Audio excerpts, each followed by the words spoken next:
10 के दमदार ट्रेड्स में आपका स्वागत है। वीरोर में रहेंगे अगले आधे घंटे आपके साथ और हमारा साथ देने के लिए रचना वैद्य और राजेश सतपुते पिछले शो से बने हुए हैं। अमित सेठ और सेंट्रम ब्रोकिंग से नीलेश जैन अपनी टॉप ट्रेड्स के साथ जुड़ेंगे। उसके अलावा नतीजे और फ्यूचर आउटलुक पर डीएलएफ के एमडी अशोक त्यागी से करेंगे खास बातचीत। क्वार्टरली नंबर्स पर अशोक लेलैंड के एमडी शेनु अग्रवाल से भी एक बातचीत करेंगे इसी शो में। और उसके अलावा बिग मार्केट वॉइसेस में सिट्रस एडवाइजर्स के फाउंडर संजय सिन्हा जोड़ेंगे। तो ये सब कुछ ही देर में आपके लिए शो पर, लेकिन पहले एक बार जरा मार्केट की बात करते हैं। इस समय निफ्टी करीब 7 पॉइंट ऊपर, बैंक निफ्टी करीब 250 पॉइंट ऊपर। जहाँ तक बात है स्टॉक्स की, टॉप गेनर्स में आज सारे फार्मा नेम है वीरू, ग्लेनमार्क, डिवीज लैब्स और टोरेंट फार्मा। और उसके अलावा आपका कोफोर्ज, परसिस्टेंट, जुबिलेंट फूडवर्क्स, ये कुछ और स्टॉक्स है जहाँ पर इस समय मोमेंटम है। यूपीएल, टाटा केमिकल्स, कुछ केमिकल स्टॉक्स बेसिकली यहाँ पर भी थोड़ा सा मोमेंटम इस समय आपको दिखाई देगा। जहाँ तक डाउन साइड की बात है वहाँ बायोकॉन 4% नीचे, अदानी एंटरप्राइजेस 3% नीचे और हिंदुस्तान एरोनॉटिक्स, सन टीवी, ये कुछ और स्टॉक्स है जहाँ पर इस समय आपको प्रॉफिट बुकिंग दिखाई देगी मेरे। जी, तो अगर आप देखें अब तक का बाजार की छोटी सी समरी थी, बाजार में क्या हुआ क्या नहीं, करीब 22,958 ये निफ्टी का स्तर रहा। पैनल आपकी स्क्रीन पे है, रचना वैद्य और राजेश सतपुते जी पिछले कार्यक्रम से इस कार्यक्रम में भी शिरकत करेंगे। फ्रेश पर्सपेक्टिव लेके अमित सेठ और नीलेश जैन जुड़ चुके हैं। आप सभी को नमस्कार, कार्यक्रम में स्वागत है आप सभी का। अमित, आपके दो ट्रेड्स इस वक्त के? जी good morning Virendra ji, good morning Anuj ji and everybody on the panel. Virendra ji, early morning से हम देख रहे हैं थोड़ा बहुत हल्का फुल्का मोमेंटम मार्केट ने डेफिनेटली दिया है, लेकिन अभी भी यहाँ पे स्टॉक्स पे नजर काफी अच्छी है। तो मैं वो स्टॉक्स चूज करना चाहूंगा जो थोड़ा बहुत अभी भी अच्छा खासा स्ट्रेंथ दिखा रहे हैं। मिड कैप आईटी से मुझे बिरला सॉफ्ट पसंद आ रहा है। बिरला सॉफ्ट हम देख रहे हैं कि पिछले 2 दिनों से एक अच्छी खासी स्ट्रेंथ दिखा रहा है, 620 के ऊपर अच्छा खासा सस्टेन कर रहा है। It's a reversal play. 628 का इसका लगभग प्राइस है। 618 का स्टॉप लॉस रहेगा एंड 645 के टारगेट्स रहेंगे बिरला सॉफ्ट में। सेकंड स्टॉक जो मुझे पसंद आ रहा है that is from banking sector, ICICI bank. अगर आईसीआईसीआई बैंक हम देखें तो 1130 का एक ऑलमोस्ट, जब स्टॉक ने एक नया हाई बनाया था 10 से 15 दिन पहले, उसके बाद 1130 क्रॉस करने में इसको प्रॉब्लम आ रही थी। अब ये स्टॉक उस क्लस्टर को क्रॉस करने की कोशिश कर रहा है, in spite of the pull back sustain कर रहा है 1136 के लेवल पे above all the key crucial moving averages। तो इसे बाय करें with stop loss of 1120 and targets of 1170। Okay, तो ये इस समय अमित जी के पिक। रचना जी, आपकी दो ट्रेड्स क्या होंगी इस समय की फ्रेश? जी गुड मॉर्निंग वंस अगेन। और मेरी सुबह की 8 बजे की सबसे पहली पिक मेरी एचडीएफसी बैंक थी और मैं उसको यहाँ पे रिपीट करूंगी। यहाँ पे तब हमने 1500 पे एसएल रखा था, अब हम एसएल 1515 पे ले लेंगे और 1550 का हमारा टारगेट वैसा का वैसा रहेगा and second target will be 1565। So HDFC bank remains a buy as a continued trade. And second trade में देना चाहूंगी that will be Unilever. Unilever में एक अच्छा, बहुत ही अच्छा इनफैक्ट सेटअप है डेली चार्ट पे। तो यहाँ पे फ्यूचर्स के हिसाब से 2381 पे है। अगर कोई यहाँ पे पोजिशनली भी मल्टी डे के लिए भी कैरी करना चाहे तो वो अपॉर्चुनिटी मिल सकती है। 2360 पे अगर एसएल लगाया जाए तो 20 रुपीज का एसएल बनेगा और ऊपर वाली साइड पे 2440 तक ये काउंटर जा सकता है मल्टी। ओके, तो आपके दो ट्रेड्स यहाँ पे रचना जी के एचडीएफसी बैंक फ्यूचर्स 1550 टारगेट के लिए। नीलेश, गुड मॉर्निंग, आपके दो ट्रेड्स? हाँ, मॉर्निंग वीरेंद्र जी, मॉर्निंग सभी को। बिल्कुल देखिए, खरीदारी पर ही फोकस है। सबसे पहले खरीदने की सलाह होगी यूपीएल को। 524 के आसपास स्पॉट में ट्रेड हो रहा है, फ्यूचर्स में 523 का है प्राइस है। एक छोटे दायरे में से काउंटर ने एक फ्रेश ब्रेकआउट दिया है यहाँ पर, और ऊपरी स्तर पर अगर हम टारगेट की बात करें तो 535 एंड 540, ये दो टारगेट यूपीएल के फ्यूचर्स में निकल के आ रहे हैं। एक शॉर्ट कवरिंग कैंडिडेट यहाँ पे बनता हुआ नजर आ सकता है। स्टॉप लॉस यहाँ पे रखना होगा 515 का एंड यूपीएल में फ्यूचर में खरीदारी करने की सलाह होगी। इसके अलावा ग्रेनुअल्स ये एक दूसरा पिक होगा। काफी अच्छा बेस फॉर्मेशन यहाँ पे बनता हुआ नजर आ रहा है और निचले स्तरों से जो रिकवरी हमें देखने को मिली है वो देख के ऐसा लग रहा है कि काउंटर यहाँ से 450 और 465 इस रेंज में जाता हुआ नजर आ सकता है। तो 428 के स्टॉप लॉस से ग्रेनुअल्स के फ्यूचर्स को भी लॉन्ग करके चल सकते हैं 450 और 465 के टारगेट के लिए। ओके, चलिए अब चलते हैं राजेश जी के पास। राजेश जी, आपकी दो ट्रेड्स? मुझे देखिए, आईटी पे नजर है, परसिस्टेंट अच्छा लग रहा है और उसके साथ कोफोर्ज भी, लेकिन मेरी और एक नजर है वो है टीसीएस पे। मुझे लगता है टीसीएस की ये जगह बढ़िया है। अगर आप इसका स्ट्रक्चर देखें, चार्ट देखें, तो ये अपने कन्फ्लुएंस ऑफ सपोर्ट पे बैठा है। तो यहाँ पे कॉन्ट्रा रेटेड अच्छा बन रहा है, मोमेंटम भी मिल रहा है। तो 3840 के स्टॉप लॉस के साथ टीसीएस बाय करें। मुझे लगता है 4000 के आसपास का टारगेट लेके काम होना चाहिए। सो टीसीएस एक अच्छा लग रहा है। ग्रैनुल्स पे तो ऑलरेडी बात हो चुकी है। पीआई इंडस्ट्रीज देखिए, मुझे लगता है यहाँ पे भी एक ट्रैक्शन आ रहा है। इसका सपोर्ट भी इंपॉर्टेंट, करीबन 3640, 3650, इस सपोर्ट के आसपास ये हमने देखा पिछले 10 दिन से इस सपोर्ट के आसपास ही घूम रहा है। तो इसी सपोर्ट का हम स्टॉप लॉस रखेंगे। तो हमारा स्टॉप लॉस होगा 3640 का, और पीआई इंडस्ट्रीज बाय करेंगे। जो टारगेट दिख रहा है वो है 3770 के आसपास का। तो बड़ा मूव आ सकता है पीआई, और सेकंड मूव टीसीएस। ओके, तो यहाँ पे ट्रेड्स पूरे के पूरे अगर आप कंप्लीट हो चुके हैं, निफ्टी रिट्रेस होता हुआ 22,933 तक, तो अनुज वो रिक्वायर कूलिंग ऑफ होती भी, यानी बेस पे मिले इसके बाद गुंजाइश नहीं, बिल्कुल थोड़ी सी कूल ऑफ ज़रूरत भी। गैप अप ज़्यादा हो गया था एक्चुअली मार्केट में, प्रॉब्लम ये आ गई थी। सुबह देख के लग नहीं रहा था कि गिफ्ट निफ्टी की इतना गैप अप होगा। अब अगर ये जोन में मिल जाए ना आपको वीरू, अब 22,800 850 का जोन अगर किसी कारण से मिल जाए आपको, वैसे तो मैं कह रहा हूँ कि ये भी इवन हाँ, ये 22,925 का जोन भी मिल जाए, 900 925 का, वो भी ठीक ठाक जोन है। 22,800 से 900 मिल जाए तो वो अच्छा ऐड का जोन होगा। हाँ, आपको स्टॉप लॉस रखना होगा जरूर, इस चीज़ का ध्यान रखना है कि इस मार्केट में स्टॉप लॉस बहुत क्रूशियल है। स्टॉप लॉस की पोजीशनिंग काफ़ी ज़रूरी है। और HDFC बैंक अभी भी आई थिंक जिसे कहते हैं ना एकला चलो, अभी अकेले अपना झंडा गाड़े हुए हैं, स्ट्रॉन्ग मूव देता हुआ। और कुछ अगर अपीयर हो रहा है गेनर्स की लिस्ट में फ्रेश, तो एक बार उसको थोड़ा सा एनालाइज करते हैं। Let's bring Bajaj finance 6815, no not exactly, फिर बैकफुट पे आता हुआ। अभी मेरे को कुछ इसके ऑप्शंस दिखाई दिए थे तो मैं उसको देख रहा था, लेकिन नहीं एग्जैक्टली अगर आप देखें कोई फोर्स नहीं है यहाँ पे। और एक स्टॉक और बस, इसके बाद थोड़ा सा चलेंगे, मैनेजमेंट से बातचीत करेंगे। वोल्टास, और वोल्टास 1384 पे, यस अब ये फाइनल निकलता हुआ। मेरे ख्याल से मैंने इस पर बात की थी शुक्रवार को क्लोजिंग में।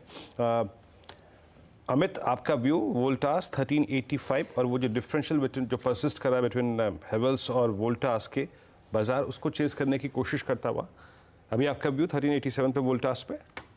जी वीरेंद्र जी, काफी बेहतरीन सेटअप है। इनफैक्ट जो इसमें गैप बना था वो क्लोज हो गया है। 1380 के आसपास गैप का अपर एंड था, स्टॉक ने उसको कवर कर लिया है उस रेजिस्टेंस का, और उसके ऊपर ट्रेड कर रहा है। मुझे लगता है यहाँ पे अपसाइड मोमेंटम कंटिन्यू रहेगा। अगर किसी ने फ्रेश पोजीशन बनानी है तो 1370 के स्टॉप लॉस के साथ बनाए, और नियर टर्म टारगेट्स 2 से 3 दिनों पे रहेंगे 1420 टू 1430। ओके, चलिए एक काम करते हैं, अब कुछ नंबर्स की बात कर लेते हैं और अशोक लेलैंड की मैनेजमेंट से बात करते हैं। Q4 में कंपनी का मुनाफा 20% और एबिटा ग्रोथ 25% रही। मार्जिन 3% से बढ़कर 14% हुए। हालांकि आय में 3% की गिरावट रही। चौथी तिमाही में 70 करोड़ का एक वन टाइम लॉस भी रहा। नतीजों पर बातचीत करने के लिए हमारे साथ जुड़ रहे हैं कंपनी के MD शेनु अग्रवाल। शेनु जी, गुड मॉर्निंग, बहुत बहुत स्वागत है आपका CNBC आवाज़ पर। पहले मार्जिन की बात करते हैं। Q4 में आपके मार्जिन काफ़ी शानदार रहे, इसके पीछे क्या कारण थे और क्या ये परफॉर्मेंस सस्टेनेबल है मार्जिन्स पर? ओवरऑल एक बहुत अच्छा साल रहा। जहां तक बिजनेस ग्रोथ का सवाल है, जहां तक कॉस्ट का सवाल है, वो हमारा एक एफर्ट हमेशा से पिछले साल से जारी था। वो इस बार FY24 में हमने और भी बड़ा टारगेट लिया था, और मुझे बहुत खुशी है कि टीम्स ने बहुत अच्छा काम करके हर तरह की कॉस्ट, चाहे वो मटेरियल कॉस्ट हो या ऑपरेटिंग कॉस्ट हो या वेरिएबल फिक्स्ड कॉस्ट हो, हर तरह की कॉस्ट को चैलेंज किया, उसमें वेस्ट ढूंढा, उसको हटाने के लिए काम किया, और इन्हीं सब के चलते हम लोग इतना शानदार प्रदर्शन कर पाए। आगे चलते हुए हमें उम्मीद है कि हमारा जो फोकस है, चाहे वो कॉस्ट पे हो या प्राइस रियलाइजेशन पे हो, या फिर सभी वर्टिकल्स को फोकस करके सभी को एक साथ बढ़ाने में हो, आई थिंक वो जर्नी तो जारी रहनी चाहिए। और आने वाला समय इंडस्ट्री के हिसाब से भी लगता है कि अच्छा रहेगा। मार्केट में बहुत अच्छा पॉजिटिव सेंटिमेंट है, तो आशा है हम अच्छा प्रदर्शन कर पाएंगे इस FY25 में। Okay sure sir, exactly margins को लेकर आपका का व्यू क्या है? आई मीन जिस तरीके से मेटल प्राइसेस हैं काफ़ी फर्म है, स्ट्रॉन्ग मेटल प्राइसेस, तो क्या ये मार्जिन्स की ट्रैजेक्टरी को आने वाले क्वार्टर्स में हिट करेंगे? मार्जिन की ट्रैजेक्टरी अगले एक दो क्वार्टर्स में क्या रहेगी, स्पेशली FY25 के फर्स्ट क्वार्टर में? देखिए, कमोडिटी प्राइसिंग में ऑफ कोर्स आप सही कह रहे हैं कि वॉलेटिलिटी एक बहुत बड़ा इशू है, लेकिन पिछले साल हमने देखा स्पेशली लास्ट के 6 महीने में कि वॉलेटिलिटी में थोड़ा सुधार आया है। ठीक है, अभी प्रिडिक्टेबिलिटी थोड़ा बेटर हो गया है, सॉफ्टनिंग भी हुआ है स्टील के प्राइसेस में और कुछ कमोडिटीज में, सो उससे भी हमको लास्ट ईयर हेल्प मिला है। इस साल भी ऐसी उम्मीद है कि कमोडिटी प्राइसेस कंट्रोल में रहना चाहिए, एक रेंज बाउंड कंट्रोल में रहना चाहिए, तो हमें ऐसा नहीं लगता कि हमें उसकी वजह से कोई प्रॉब्लम आएगा। लेकिन ऑफ कोर्स कमोडिटी प्राइसेस के बारे में कुछ भी कहना बड़ा मुश्किल होता है, बहुत सारे फैक्टर्स हैं not just domestic but global जो इनको इम्पैक्ट करते हैं। इसलिए हमारा फोकस ये है कि हम जितना से जितना हम अपनी कंपनी को एफिशिएंट बना पाएं, अपने ऑपरेशंस में प्रोडक्टिविटी बढ़ा पाएं, प्राइस रियलाइजेशन पर फोकस कर पाएं through better products and better service, तो हमारा फोकस वो है। बट या आई मीन कमोडिटी का अभी हमको ऐसा कुछ चैलेंजिंग एनवायरनमेंट देखने में नहीं आ रहा है।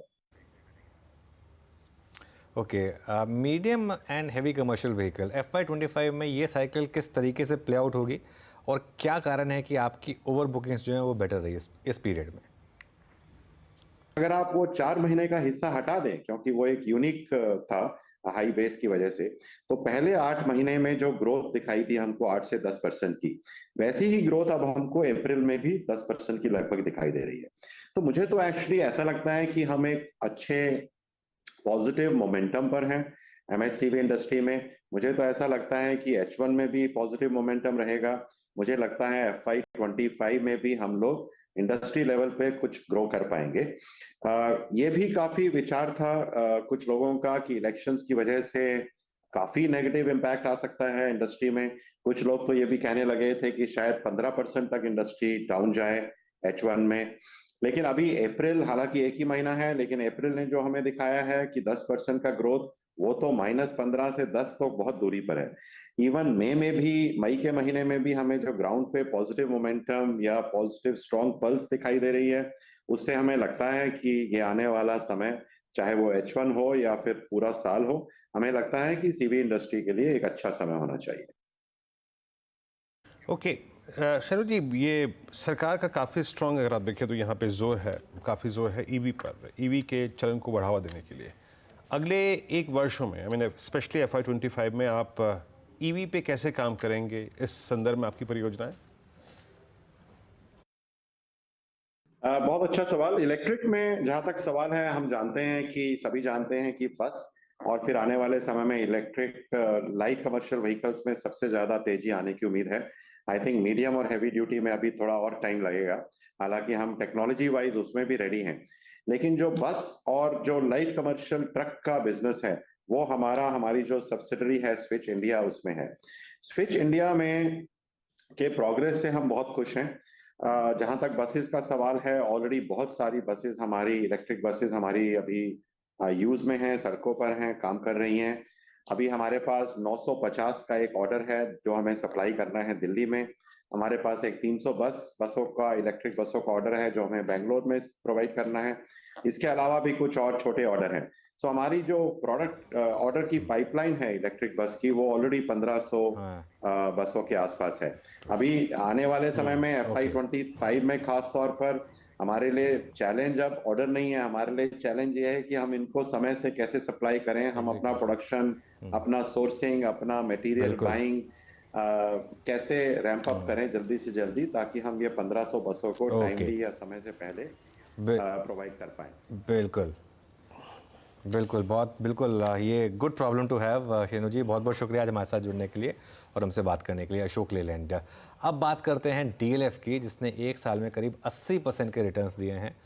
हालांकि चौथी तिमाही के बाद कोई खास एक्शन आया नहीं और Q4 में कंपनी का मुनाफा 62% और आय 47% बढ़ी है, लेकिन बुकिंग्स जो हैं वो थोड़ी सी औसत से कम रही है। अब इस पर बातचीत करने के लिए हमारे साथ DLF के मैनेजिंग डायरेक्टर अशोक त्यागी जुड़ गए हैं। अशोक जी, गुड मॉर्निंग। आपने इतना शानदार परफॉर्मेंस दिखाया है कि आपके कुछ भी नंबर्स आए उसमें ये लगता है कि शायद थोड़े से फीके रह गए।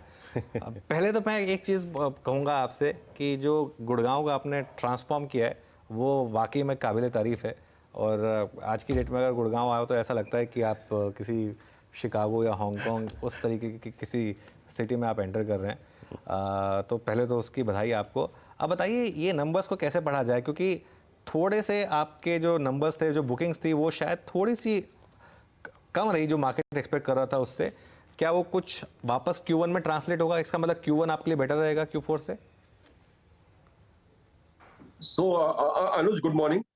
देखिए, ऐसा है कि हमारे बिजनेस में अनलाइक से, जैसे आप अभी एक ट्रक मैन्युफैक्चरिंग की बात कर रहे थे, असेंबली लाइन नहीं होता है, तो हमारे यहाँ जो सेल्स होता है that is driven by these launches.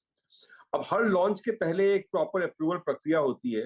तो जो हमारा अभी अप्रैल एंड में जो प्रिवाना का लॉन्च आया, प्रिवाना के नेक्स्ट फेज का, वही अगर मार्च के लास्ट वीक में आ जाता तो सेल 4-5 हजार करोड़ मार्च में बढ़ जाती। तो समटाइम दीज थिंग्स जो है ना, ये अपना एक आध महीने से वो ट्रिप ओवर हो जाती हैं, और अनफॉर्चुनेटली अप्रूवल प्रोसेस जो होती हैं वो क्वार्टर नहीं देखती हैं। बट ओवरऑल हमने, देखिए, 13,000 कहा था, हमने ऑलमोस्ट 15,000 का सेल किया पिछले वर्ष में भी, और इस साल हमने 17,000 का गाइडेंस दिया है। तो होपफुली जो हमारी सेल्स ट्रेजेक्ट्री है अनुज, वो एक रीजनेबली डिसेंट, जिसे कहते हैं, अपना क्लिप पे है।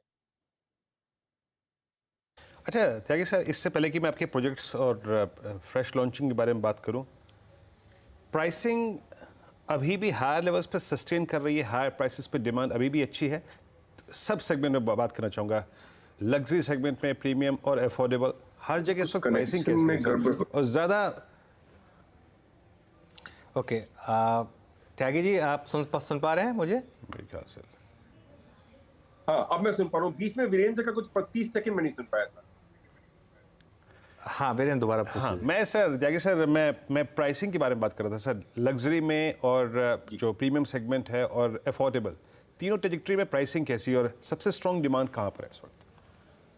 तो देखिए वीरेंद्र, ऐसा है कि लग्जरी और प्रीमियम दोनों में डिमांड और प्राइसिंग ट्रेंड्स दोनों बहुत स्ट्रांग हैं, और बल्कि मैं कह रहा हूँ ऑलमोस्ट क्वार्टर द क्वार्टर वो स्ट्रेंथन होते जा रहे हैं। जैसे जो प्रिवाना हमने अभी फेज 2 लॉन्च किया, वो प्रिवाना 1 जो कि दिसंबर में लॉन्च किया था, उसके मुकाबले आई थिंक मे बी 5 से 6% उसमें प्राइसिंग का इजाफा ऑलरेडी आ गया है। अफोर्डेबल जो जो जो जो जो जो पिरामिड का जिसे कहते हैं, मैं मानता हूँ मे बी 1 करोड़ से कम वाला जो यूनिट साइज है, उसमें हम लोग देखिए बहुत ज्यादा खेलते नहीं है, आपको पता है। लेकिन जो प्लेयर्स हैं उसमें, what one is hearing is कि वहां पे जरूर थोड़ी सी आई थिंक स्लोनेस आई है मार्केट में, बट प्रीमियम और लग्जरी में तो हर हालत में तेजी चल रही है, और at least right now it does not seem to be, कोई स्लोइंग डाउन का कोई अभी संकेत आ नहीं रहे। त्यागी जी, क्या ये सही है कि आप गोवा में एक by invitation only project launch करने वाले हैं, मांडवी रिवर फेसिंग, 40 से 50 करोड़ पर विला पर, 58 विला का प्रोजेक्ट? देखिए, प्राइसिंग मुझे भी नहीं पता, तो अनुज प्राइसिंग मुझे भी नहीं पता, बट ये सही बात है कि आई थिंक कुछ 60-65 लग्जरी विलास होंगी। ये हमारे पास साइट बहुत पहले से थी। ये बेसिकली एक हिल टॉप है जो कि मांडोवी को ओवरलुक करता है, बहुत ही यूनिक लोकेशन है, और होपफुली हम लोग आई थिंक जुलाई टू सितंबर क्वार्टर में, आई थिंक अगर सब कुछ ठीक रहा और अप्रूवल प्रोसेस ठीक रही, तो हम लोग इस क्वार्टर में इसे लॉन्च कर देंगे। कितना बताया था अनुज आपने? 40 से 50 करोड़ नहीं, मैं यही पर विला, मैं यही पूछना चाह रहा हूँ त्यागी जी से कि इस समय लग्जरी, सुपर लग्जरी मार्केट में कोई बात नहीं, इस प्राइस में हम आपको दिखाते हैं कुछ गुड़गांव में भी। ये सर ये FY25 में सर ये कैमेलियाज जो 2 है, ये लॉन्च हो जाएगा सर, और इसकी प्राइसिंग क्या होगी? ये Q3 में आएगा सर? तो देखिए ये देखिए ये एंड Q2 या अर्ली Q3 में हमारा प्लान है राइट नाउ इसे लॉन्च करने का। इसका सारा प्लानिंग और सारा प्रोसेस बिल्कुल अंतिम चरण पे है। देखिए, अब जाहिर है ये प्रोडक्ट जो होगा कैमेलियास का सक्सेसर होगा, तो प्राइस पॉइंट्स जो होंगे वो यू आर राइट उस रेंज में होंगे। एग्जैक्ट क्या होगा प्राइस और प्रोडक्ट के स्पेक्स, वो आई थिंक अभी हम मेरे ख्याल से 2-1 महीने दूर है उससे, बट ये डेफिनेटली सुपर लग्जरी सेगमेंट में प्रोजेक्ट होगा और ये कैमेलियास का सक्सेसर होगा। और जैसे अब तक अगर आपने देखा अरालियाज, मैग्नोलियाज, कैमेलियाज, हर प्रोडक्ट जो है वो पिछली जनरेशन प्रोडक्ट से उम्दा आया है।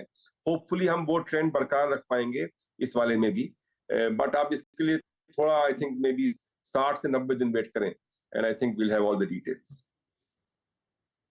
ओके, ठीक है। नहीं त्यागी साहब, मैं एक चीज़ पूछ रहा था कि ये प्राइसिंग जो है ये इस लेवल की सस्टेनेबिलिटी मतलब बियॉन्ड अ पॉइंट गुड़गांव में इस लेवल की प्राइसिंग, कहीं कुछ बबल के साइंस दिख रहे हैं क्या? देखिए ऐसा है कि भाई मैं दो चीजें बताता हूँ आपको। जैसे हमने अभी प्रिवाना लॉन्च किया, तो हमने लास्ट 2 बार से एप्लीकेशन मनी 10 लाख से बढ़ा के 50 लाख कर दी, इसीलिए कि अगर कहीं बबल हो या प्योर ब्लाइंड स्पेकुलेटर्स आ रहे हो तो वो लोग फिल्टर हो जाएं। हमने जो कन्वेंशनल रोल होते हैं कि अपना हमने 1 अलॉटमेंट पर पैन कार्ड कर दिया, जिससे वो जो कुछ जो एक जमाने में होता था कि ब्रोकर जो लोग मास बुकिंग्स कॉर्नर कर लिया करते थे, वो हमने अपनी तरफ से अपनी तरफ से तो वी आर ट्राइंग डेफिनेटली कि जो बबल या जो प्योर ब्लाइंड स्पेकुलेटर्स हो, शॉर्ट टर्म स्पेकुलेटर्स, उन्हें फिल्टर आउट किया जाए। देखिए अभी तो ऐसा हमने आर्बर लॉन्च किया था अबाउट 1.25 साल पहले, मे बी 1.5 साल पहले ऑलमोस्ट, एंड अभी तक कोई उसमें ऐसा कोई प्राइसेस में तेजी आई है रीसेल में, बट कोई ऐसा trend people are holding on, they are not, मतलब कोई लोग जिसे कहते हैं निकल के कि वहां से 10 लाख का 10 लाख कमाया मैं कहीं और इन्वेस्ट कर दूं, वो नहीं है। तो मेरे ख्याल से तो जो लोग हैं वो सीरियस इन्वेस्टर्स हैं, या एंड यूजर्स हैं या सीरियस इन्वेस्टर्स हैं। अबाउट 25% ऑफ आर जो हमारे करंट लॉन्चेस हैं नए वाले, उनका जो प्रोपोर्शन है वो एनआरआईज खरीद रहे हैं। और अगेन एनआरआईज जो खरीद रहे हैं, they seem to be NRIs जिनका एक लॉन्ग टर्म इन्वेस्टमेंट का नजरिया है। So I think short term speculators को हम अपनी तरफ से जितना कोशिश हो चल रहा है वो उन्हें किनारे रख रहे हैं, and at least so far there does not seem to be a trend. आपका दूसरा सवाल था कि मार्केट में स्पेकुलेशन के अलावा ये फैक्ट है कि मार्केट में डेप्थ कितनी है। तो देखिए अभी तो फ्रैंकली प्रिवाना सेकंड फेज भी बहुत अच्छा गया है, एंड अभी तो डेवलपर्स ने भी अपना लॉन्च किया है अपना उस रेंज में। सो आई थिंक अभी तो फ्रैंकली लग रहा है कि डेप्थ है। रही बात कैमिलियास 2 वाला की, तो वो तो उस तरह का कोई और प्रोडक्ट है ही नहीं मार्केट में, तो वो तो जितने भी डेप्थ होती है वो फ्रैंकली एक ही प्रोडक्ट में एब्जॉर्ब हो जाती है। बट उसमें भी मतलब हम पे शायद 13-14 कैमिलियास बचे हुए हैं एग्जिस्टिंग वाले के, और काफी इंटरेस्ट है लोगों का एक नए कैमिलियास के आने में। तो वो जब लॉन्च होगा तब देखते हैं उसका रिस्पॉन्स कैसा आता है। ऑल राइट, बहुत बहुत शुक्रिया त्यागी जी आज हमारे साथ जुड़ने के लिए और हमसे बात करने के लिए। Thank you.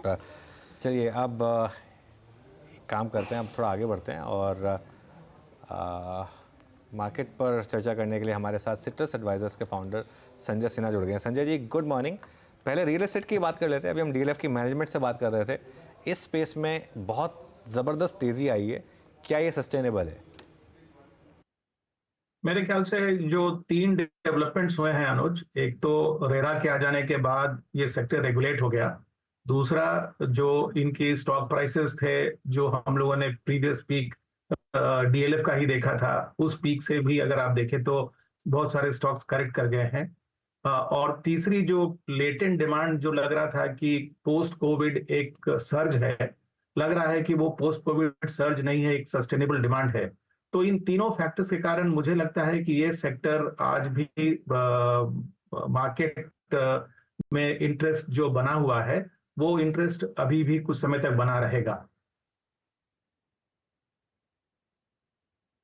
तो ये इंटरेस्ट बना रहेगा, संजय जी का मानना है। रियल एस्टेट स्पेस में पोस्ट कोविड जो ये मूव आया था अब ये सस्टेन कर रहा है।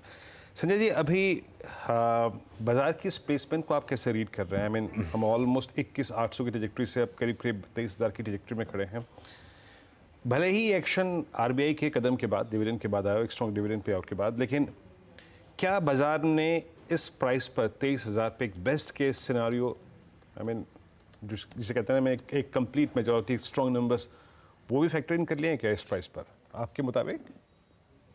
वीरेंद्र, लग तो रहा है जिस तरह से हम 23,000 को टच कर गए, हाँ वो देख के लग रहा है कि बाजार ने ये मान लिया है कि क्लियर कट मेजॉरिटी मिलेगा, और इसमें दो जो छोटे नंबर्स हैं वो ज्यादा महत्वपूर्ण है। देखिए एनडीए की मेजॉरिटी बनेगी ऐसा तो काफी मतलब ये जनरल परसेप्शन है, लेकिन उससे ज्यादा महत्वपूर्ण परसेप्शन ये है कि पिछले बार बीजेपी के 303 सीट थे, अब बाजार को शायद ऐसा लग रहा है कि बीजेपी की इस बार की टैली 303 से ज्यादा होगी, और संभव है कि मान लीजिए कि अगर वो 350 के अगर आसपास होती है तो ये बाजार का लेवल मेरे ख्याल से सस्टेनेबल है।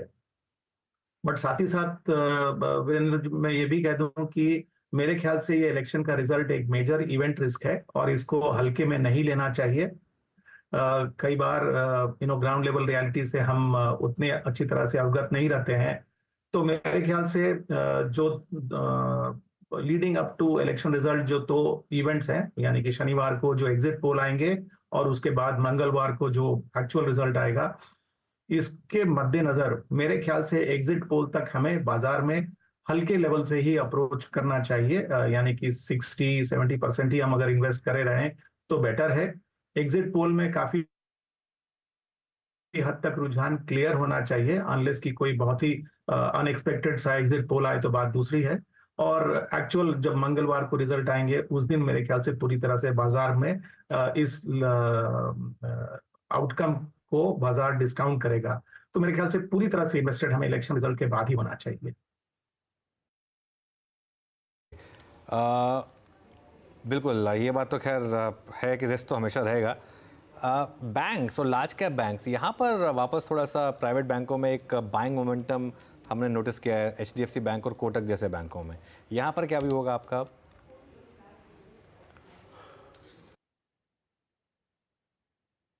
तो देखिए मुझे लगता है कि जो premium valuation private sector banks को मिलता था पहले, जो कि 3 टाइम, 3.5 और 4 टाइम बुक वैल्यू ट्रेड करते थे, उस हिस्ट्री को नियर टर्म में रिपीट करना थोड़ा मुश्किल है। आज बैंक्स में अगर आप उसको कॉन्टेक्स्ट में देखें तो ये मेजर करेक्शन के बाद एक रिकवरी वाली रैली है। मुझे लगता है कि बैंक्स को पूरी तरह रिकवर, उस तरह की वैल्यूएशन को रिकवर करने में कुछ समय लगेगा, और इसके लिए सिर्फ खाली वैल्यूएशन को ही हम जिम्मेदार न माने। ये बात भी हमको सामने रखना है कि एक फेज था जब बैंक्स अपने लेंडिंग रेट्स को रिवाइज कर रहे थे, लेकिन अब तो डिपॉजिट रेट्स भी ऊपर आ रहे हैं। सो जो उनकी नेट इंटरेस्ट मार्जिन है उसमें थोड़ी तो प्रेशर जरूर आई है। तो देयरफॉर नेट इंटरेस्ट इनकम को आगे बढ़ाए रखने के लिए उनकी क्रेडिट ग्रोथ को अच्छा होना जरूरी है। और अभी जो RBI के आंकड़े आए हैं उससे लग रहा है कि क्रेडिट ग्रोथ अच्छा है, लेकिन उसका झुकाव अभी भी बहुत ज्यादा रिटेल के तरफ है। और RBI ने कुछ कंज्यूमर लोन्स के प्रति अपनी आशंका को उजागर किया है।